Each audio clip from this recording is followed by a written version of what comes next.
So this is the Huawei Mate 40 Pro. Now I also have the Huawei FreeBuds Pro and I'll be doing a full review of that really soon, so do remember to subscribe so you don't miss that. Now the Huawei Mate 40 Pro was actually released back in November last year. It was announced in October last year, so I'm a little late to the party, I will admit, but better late than never. Alright, so talking about the specs of the Huawei Mate 40 Pro, now this has a Kirin 9000 5G chip. So yes, this supports 5G, and this is actually a 5nm chip, and I think only the second chip. The only other 5nm chip I know of is the Apple A14. So you get really good efficiency, but we'll talk about the performance a bit later on. Now you get 8GB of RAM, and in terms of storage, you have the option for 256GB or 512. Now you do get the option for expandable storage, but the weird thing here is that it's not a micro SD card. It is Huawei's own proprietary card. I think it's called an NM card. I'm not quite sure why they did that. But yeah, so you can expand it, but not with a micro SD card. Now this also has IP68 water and dust resistance. Now in terms of battery, this has a 4400 mAh battery, so it's got really good battery life. And in terms of charging, so this has a 66 watt charging, really fast charging as well. This even supports fast wireless charging, which up to 50 watts if I'm not mistaken. However, a lot of wireless charging docks are a lot less than that, so you're probably gonna have to get a Huawei one. Now this also supports reverse charging, so I can actually use this and charge something else that supports wireless charging, but do note that for that it's actually only 5 watts. Now in terms of operating system, so this uses Android 10, but there is a massive asterisk to this, and of course we'll talk about that later on. Now of course you get an in-screen fingerprint sensor on the screen, and speaking of the screen, so this is an OLED screen with very weird dimensions. So this has a 6.76 OLED screen, weird in size. Even the resolution, it's like 1344 by 2772. A really weird resolution, I don't know why that is. It's almost like they built the phone to fit all the components and then after that saw what kind of screen they could fit in. It's weird, but it's a beautiful screen.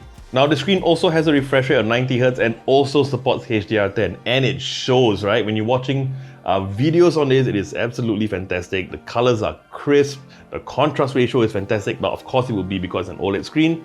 The entire experience on this, screen-wise, really fantastic, except for one gripe. Now, if you've seen my other phone review videos, you would know that I'm not a fan of curved screens, and I like the fact that a lot of phone manufacturers are slowly going back to flat screens. This phone has a very pronounced curve on the side, and they've kept to it for some reason. The Huawei Mate 30 also had a very pronounced curve. This one as well, they've stuck to it. It's nice to look at, but it can be a pain. Now, you do get quite a lot of accidental touches with this, I will admit. But not just that, because the screen is so pronounced, even on the keyboard when you're typing, I do miss some of the side keys, some of the side letters, even like the shift key. Sometimes I do miss it, and I do find that quite annoying. So Huawei, if you're watching this, I think it would be nice to either lessen the curve or switch back to a flat screen. Now, in terms of the camera, so in fact, if you can look at the back, it has the most unique camera module, and I actually like it. I think it's really cool. You actually reduce quite a bit of that phone bump when you put it flat down on the table because it's right in the center. It doesn't move around as much as other phones that have the module on the left.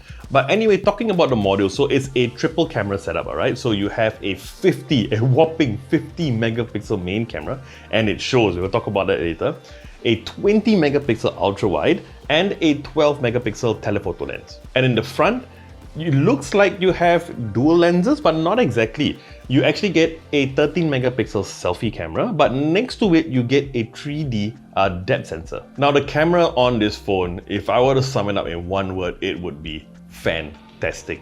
Of all the phones that I've ever reviewed on this channel, this is the best by quite a fair bit, and I would have to say it would probably be one of the best cameras on any phone on the market today.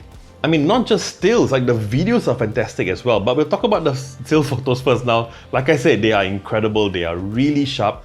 I think it has one of the best color signs as well. The colors are really good. It's not saturated, yet it's quite vibrant, right? You don't get a lot of super saturated reds and greens that you get in some of the phones, even some of the flagships as well.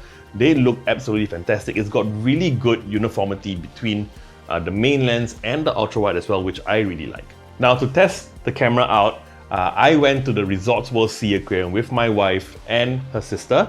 And we just took pictures all the way from Harbourfront all the way down to Sentosa, which is where the Sea Aquarium is. And we took pictures along the way. We walked across the bridge and I took some photos, with the wide angle and the main, and I zoomed into the telephoto lens, and I was amazed at the sharpness. It was actually really incredible.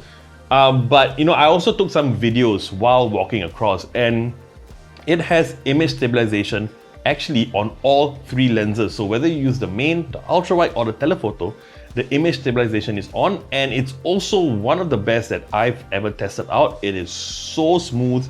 Even if you were to pan the camera on your phone, it feels like you're on a motorized gimbal. I don't know how they did it, but it's incredible. Now, one of the reasons why I chose the Sea Aquarium to test out this camera is because it's supposed to have really good low light photo capability. So I thought with the Sea Aquarium, you are going to be in a lot of different scenarios in terms of light. There'll be a lot of bright areas, but there will also be a lot of dark areas where we can put this to the test. And I have to say, this phone passed it with flying colors. And I'm not just talking about the main camera. So what I did was, the other phone that I have, the only other flagship phone I have is the Samsung Note 10 Plus. Valid, it's not the latest one. It's about a year old, a year and a half old now. But that was a flagship phone not too long ago, and the low light capabilities of this compared to the Samsung phone, it's not really a competition. I took some photos, compared it with the Samsung. It was ridiculously good. It's so good to the point that I was kind of shocked. I don't know how they did it. So we took some shots like in front of one of the tanks where the fishes are. And when you take it with a Samsung phone, like your faces are really dark because it adjusts the exposure according to what's behind. But somehow Huawei managed to, I think maybe it takes multiple pictures and sort of stitches them together, but it was incredible. Even the selfie camera, comparing with my daily driver with the Huawei, it was, no pun intended, night and day. It's incredible. And with the video as well, looking back at some of the videos that we took with the phone, it's easy to forget that the videos actually came from this phone. So yeah, it's safe to say that the camera on this phone is one of the best and its best feature of the phone, which now brings us to probably one of its worst, and is pretty much the deal breaker for me. Now I'm talking about Android. So you got Android 10 here, which is great, and it works really well in terms of usability is really smooth, absolutely no complaints. But unless you've been living in a cave, you will probably know that there's been some sort of issues with the US and China, and Huawei has been put on a certain entity list by the US, which means that American companies are not allowed to deal with Huawei. So it means that Huawei can't deal with Intel, can't deal with all sorts of American companies, and that includes Google. Now they can still use the Android operating system, I believe, because it's open source. But that means that you don't have access to all of Google's services. So that means no Google Play Store, no Google game account syncing, no YouTube accounts, no Gmail, and all that. You can't. It's just not going to work. So Huawei has created their own app gallery. And you have to give credit to Huawei for the sheer amount of apps that they've already included in the app, which is really good. First, the issue is a lot of times there are a lot of apps like Facebook and Instagram and all that. Now, when you try to install it, you don't actually install it from the app gallery. The search results brings you to a third-party site for you to download the app. Now, there are of course security issues with that. It's from another site. You don't know where you're getting it from. Huawei does have an inbuilt thing where they actually search to the app to make sure, or scan the app to make sure that there are no issues with it or no viruses. But I'm still not very confident with that.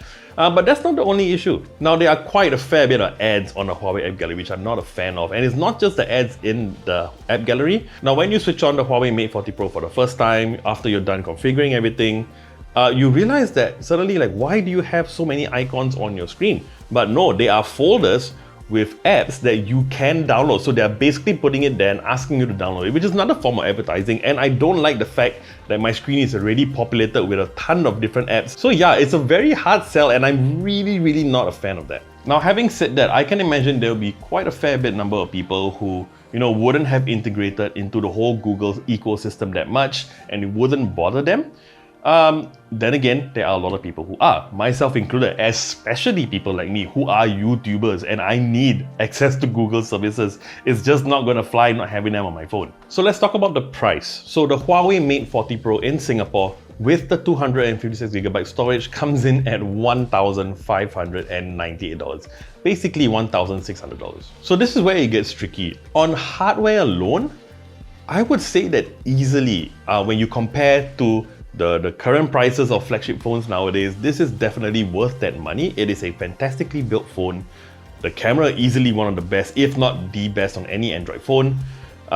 Everything else about it just screams flagship. But I can't in good conscience right now recommend this phone because of the restrictions not having Google services on it. Is that a hard no recommendation? Well, no, not exactly, because there might just be hope. Now we know with what's been happening in the US right now, we've got a new administration, President Orange is out, Biden is in right now, and that whole entity list and that restrictions was implemented by the previous administration. Now we've got the Biden administration in the US government.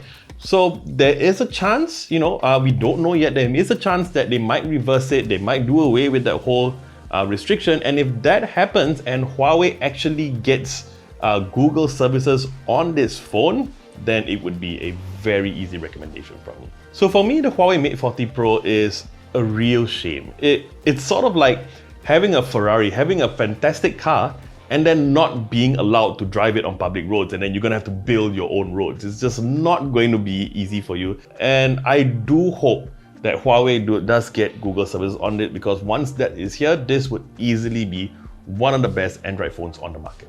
Alright, so that about wraps up my review of the Huawei Mate 40 Pro. Now, if you like this video, you know what to do, and I would love it if you will subscribe to our channel and hit the bell icon to receive notifications on our next video.